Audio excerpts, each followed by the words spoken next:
حضرت ابو ہریرہ رضی اللہ عنہ سے روایت ہے کہ رسول اللہ صلی اللہ علیہ وسلم نے فرمایا، مجھ سے دین کے بارے میں پوچھ لو۔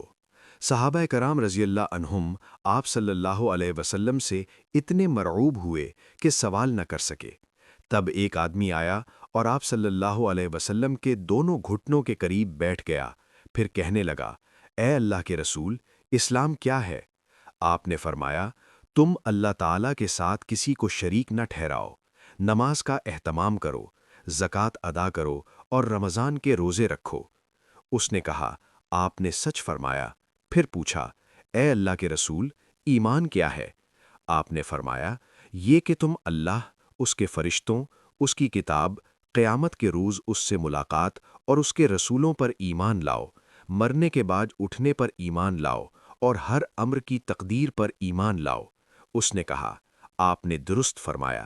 پھر کہنے لگا، اے اللہ کے رسول، احسان کیا ہے؟ آپ نے فرمایا، تم اللہ تعالیٰ سے اس طرح ڈرو گویا تم اسے دیکھ رہے ہو، پھر اگر تم اسے دیکھ نہیں رہے تو وہ یقیناً تمہیں دیکھ رہا ہے۔ اس نے کہا، آپ نے صحیح فرمایا۔ پھر پوچھا، اے اللہ کے رسول، قیامت کب قائم ہوگی؟ آپ نے جواب دیا، جس سے قیامت کے بارے میں پوچھا جا رہا ہے وہ پوچھنے والے سے زیادہ نہیں جانتا۔ میں تمہیں اس کی علامات بتائے دیتا ہوں۔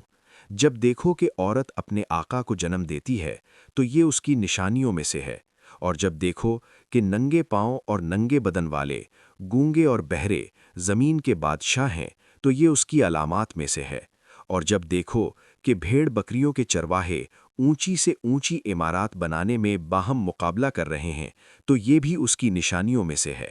یہ قیامت کا وقوع غیب کی ان 5 چیزوں میں سے ہے جن کو اللہ تعالیٰ کے سوا کوئی نہیں جانتا۔ پھر آپ نے یہ آیت پڑھی، بے شک اللہ ہی کے پاس قیامت کا علم ہے، وہی بارش برساتا ہے، وہی جانتا ہے کہ ارحام ماؤں کے پیٹوں میں کیا ہے، اور کوئی شخص نہیں جانتا کہ وہ آنے والے کل میں کیا کرے گا، اور کوئی شخص نہیں جانتا کہ وہ کہاں کس زمین میں فوت ہوگا۔ سورت کے آخر تک۔ حضرت ابو ہریرہ رضی اللہ عنہ نے کہا، پھر وہ آدمی کھڑا ہو گیا اور چلا گیا تو رسول اللہ صلی اللہ علیہ وسلم نے فرمایا، اسے میرے پاس واپس لاؤ۔ اسے تلاش کیا گیا تو وہ انہیں یعنی صحابہ کرام کو نہ ملا۔